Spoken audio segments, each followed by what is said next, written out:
আমার জীবনে যেমন ঘুগনিটা ইম্পর্টেন্ট, সেই রকম আমার জীবনে টমেটোটাও কিন্তু অনেক বেশি ইম্পর্টেন্ট। মানে আমি টমেটোটা খেতে অনেক বেশি ভালোবাসি। তো চলো আজকে আমি টমেটো মাখা কেমন খাই সেইটাই তোমাদের সাথে শেয়ার করব।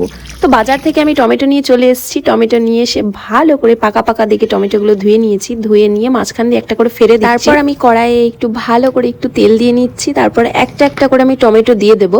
হ্যাঁ, তো তোমাদের যেটা বলছিলাম, টমেটো মাখা আমি এত কেন খেতে ভালোবাসি আমি জানি না। ছোট থেকে আমি টমেটোর প্রতি মানে একটা আমার আলাদাই কানেকশান আছে, যেটা বললে বুঝবে। তো এটা আমার যদি প্রত্যেক দিন দেওয়া হয় তো প্রত্যেক দিন আমি খাবো। তারপর আমি ধনে পাতাটা ভালো করে একটু ধুয়ে নিচ্ছি, সাথে দুটো কাঁচা লঙ্কাও নিয়ে নিচ্ছি। তারপর একটু কুচকুচ কুচকুচ কুচকুচ করে ধনে পাতাগুলো কেটে নিচ্ছি।